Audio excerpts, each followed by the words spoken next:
तो नमस्कार साथियों, आज के वीडियो क्लास 10th के सभी छात्रों के लिए बहुत ही महत्वपूर्ण होने वाली है, क्योंकि आज के इस वीडियो में हम जो प्रोजेक्ट रेल का जो मॉडल प्रश्न पत्र है 2023 का सोशल साइंस सब्जेक्ट का, आज की इस वीडियो में हम सेट 1 का फुल सॉल्यूशन करने वाले हैं। तो वीडियो का अंत तक बने रहिएगा।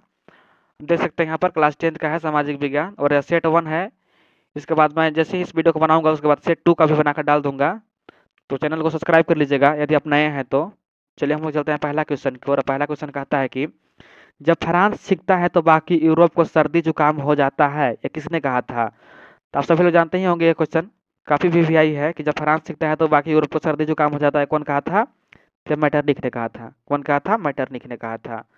अगला क्वेश्चन है कि 1804 की नागरिक संहिता को आमतौर पर जाना जाता है, किस नाम पर जाना जाता है? जो 1804 की नागरिक संहिता हुआ था उसको क्या नाम से जाना जाता है? तो उसको क्या नाम जाने जाते हैं? नेपोलियन संहिता से जाने जाते हैं। किस नाम से? नेपोलियन की संहिता के नाम से भी जाना जाता है। ठीक है।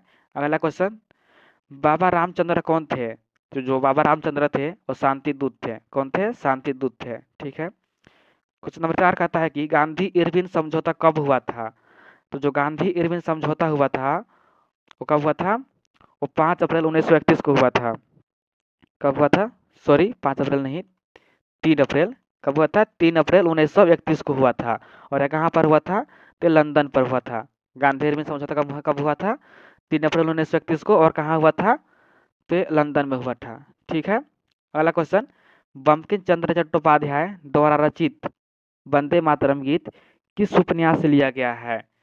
तो जो ये बंकिम चंद्र जो चट्टोपाध्याय है, जो ये लिया गया है, ये आनंद मठ से लिया गया है। किस उपन्यास से लिया गया है? आनंद मठ एक उपन्यास है, उसी से लिया गया है वंदे मातरम जो गीत है। ठीक है। क्वेश्चन नंबर 6 कहता है कि ब्रिटेन वुड्स सम्मेलन संयुक्त राष्ट्र मौद्रिक एवं वित्तीय सम्मेलन कब हुआ था? यानी कि जो ब्रिटेन वुड्स सम्मेलन हुआ वो कब हुआ था? तो जो ब्रिटेन वुड्स सम्मेलन हुआ था वो कब हुआ था? 1944 को हुआ था। कब हुआ था? 1944 को हुआ था।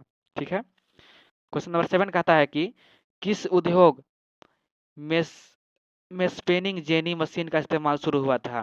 तो कह रहा है जो किस उद्योग के लिए जो ये स्पेनिंग जेनी मशीन था उसका उपयोग हो रहा था? तब सब जानते ही होंगे जो सूती कपड़ा था उसके लिए एक मशीन लाया गया था जिसका नाम था स्पेनिंग जेनी मशीन। किसके लिए लाया गया था? सूती कपड़ा का जो उद्योग था उसके लिए लाया गया था। ठीक है। इसको याद रख लीजिएगा। अगला क्वेश्चन की ओर चलते हैं और क्वेश्चन नंबर 8 कहता है कि किस समाचार पत्र ने वर्निकुलर प्रेस एक्ट से बचने के लिए रातों रात अपनी भाषा बदली थी? तो जो ये अमृत बाजार पत्रिका था, वो जो वर्निकुलर प्रेस एक्ट आया वो आने वाला था, इसीलिए वो अपने रातों रात क्या कर दिया था? अपना भाषा का नाम भाषा चेंज कर दिया था। क्या कर दिया था? भाषा चेंज कर दिया था। कौन किया था? अमृत बाजार जो पत्रिका था वो अपनी भाषा को चेंज कर दिया था। ठीक है। क्वेश्चन नंबर 9 कहता है कि होसे मेला का आयोजन कहाँ होता है? तो जो होसे मेला है वो त्रिनादाद में होता है। कहाँ होता है? त्रिनीदाद में होता है। ठीक है। क्वेश्चन नंबर 10 कहता है कि भारत में कनौल कॉलोनी किस प्रांत में बनाई गई थी? तो जो एक कनौल कॉलोनी है वो पंजाब में बनाया गया था। कहाँ पर बनाया गया था? पंजाब पर बनाया गया था। ठीक है। क्वेश्चन नंबर 11 कहता है कि श्रीलंका स्वतंत्र राष्ट्र कब बना? तो जो श्रीलंका था वो स्वतंत्र राष्ट्र कब बना हुआ था? 1948 को बना था। ठीक है। याद रख लीजिएगा कब बना था? 1948 को बना था। क्वेश्चन नंबर 12 कहता है कि यूरोपीय संघ का मुख्यालय स्थित है। कह रहा है कि यूरोपीय संघ का मुख्यालय कहाँ स्थित है? तो कहाँ पर स्थित है? ब्रुसेल्स में स्थित है। कहाँ पर?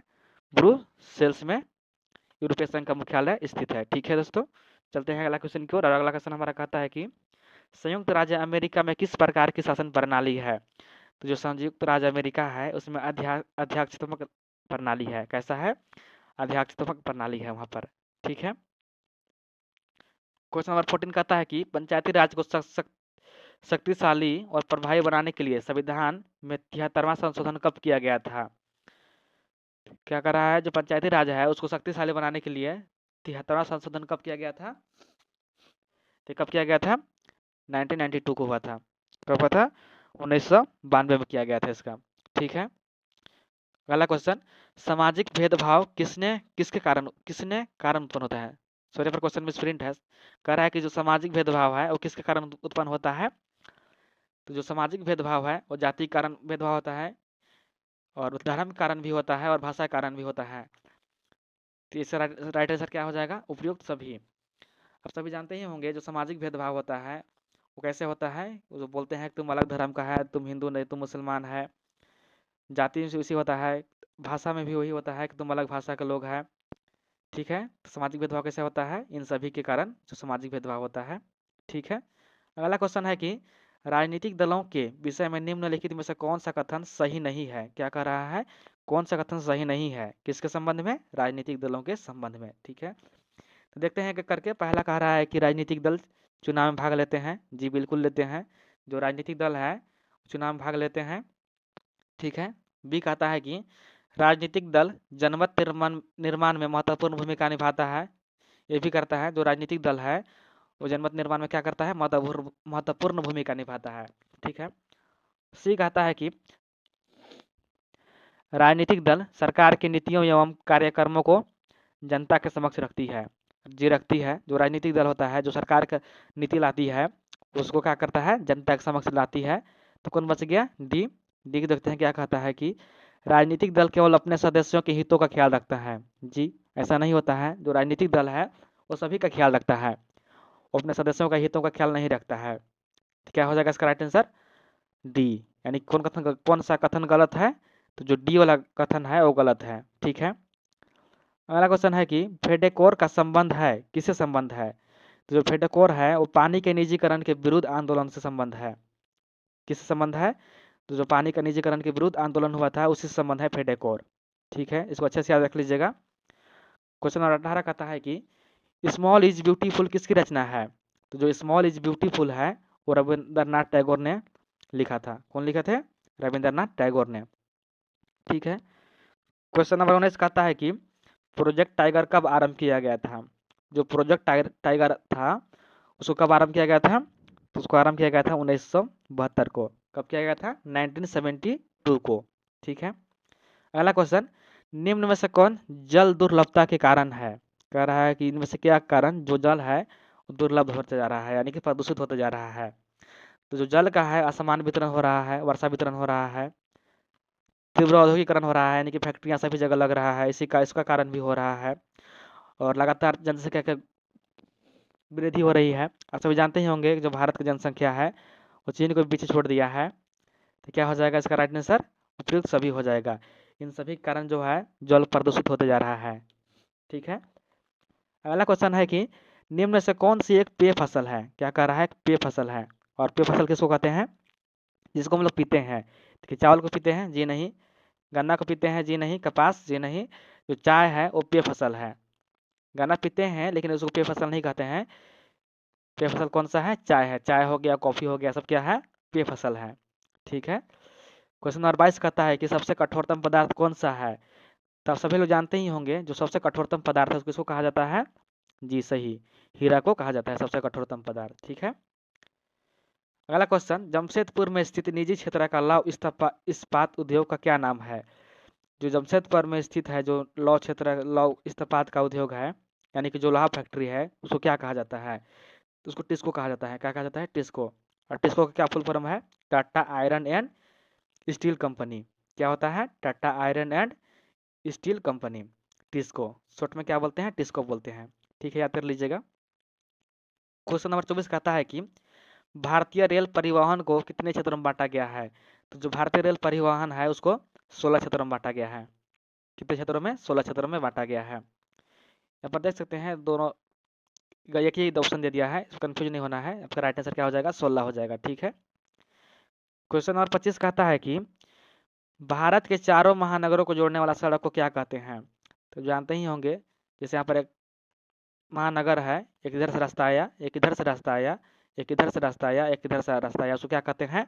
उसको कहते हैं स्वर्णिम चतुर्भुज कहते हैं। क्या कहते हैं? स्वर्णिम चतुर्भुज कहते हैं। यही क्वेश्चन यहाँ पर बोल रहा है।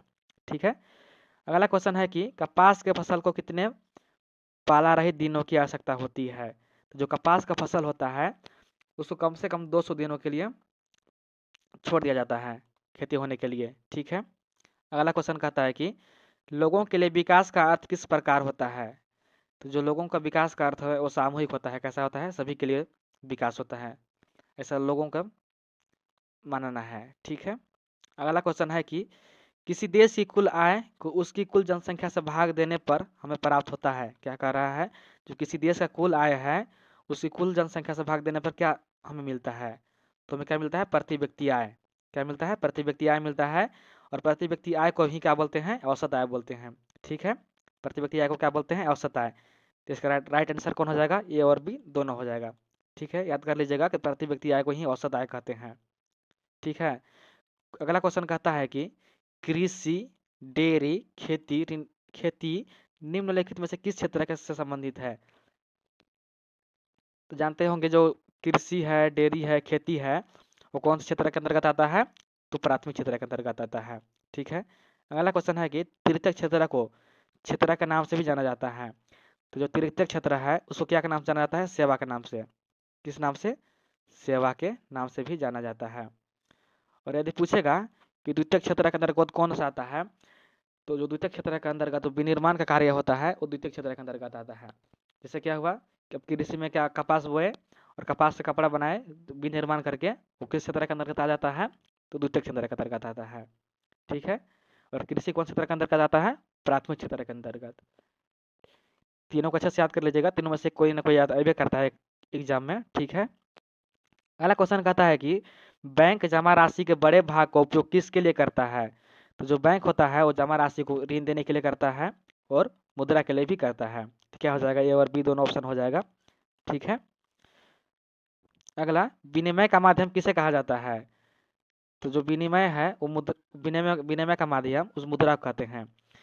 क्या आप सब लोग जानते ही होंगे कि जो मुद्रा है, मुद्रा के बिना आप किसी भी चीज़ का लेन देन नहीं कर सकते हैं, विनिमय नहीं कर सकते हैं। तो विनिमय का माध्यम कौन हो जाएगा, मुद्रा हो जाएगा। अगला क्वेश्चन है कि विश्व व्यापार संगठन की स्थापना कब हुई था। जो विश्व व्यापार संगठन था उसका स्थापना कब हुआ था, 1971 को नहीं, 1981 को नहीं, 1991 नहीं, 2001 नहीं हुआ था। तो यहाँ पर ऑप्शन जो है मिसप्रिंट दिया है, जो WTO का स्थापना हुआ था, WTO का वो कब हुआ था, यहाँ पर ऑप्शन गलती दिया है। जो WTO का स्थापना हुआ था वो कब हुआ था, 1995 को हुआ था। कब हुआ था, 1995। ठीक है, इसको याद कर लीजिएगा।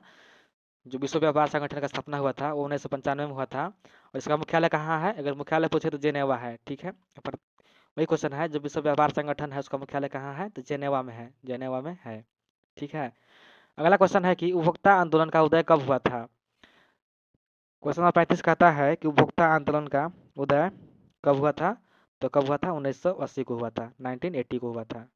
ठीक है, अगला क्वेश्चन है कि उपभोक्ता संरक्षण अधिनियम कोपरा कब पारित हुआ था। जो कोपरा है, उपभोक्ता संरक्षण अधिनियम, वो कब पारित हुआ था, तो 24 दिसंबर 1986 को पारित हुआ था। कब हुआ था, 24 दिसंबर 1986 को जो कोपरा अधिनियम आया था उसको पारित कर दिया गया था, यानी कि लागू कर दिया गया था। अगला क्वेश्चन है कि भारत में महिलाओं के लिए किसमें सीट आरक्षित की गई थी।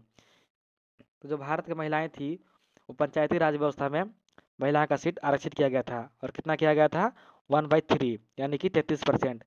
33% जो सीट था वो महिलाओं के लिए आरक्षित किया गया था, यानी कि 100% में जो 100 सीट है उसमें 66 सीट जो है पुरुष के लिए है और 33 सीट जो है वो महिलाएं के लिए है।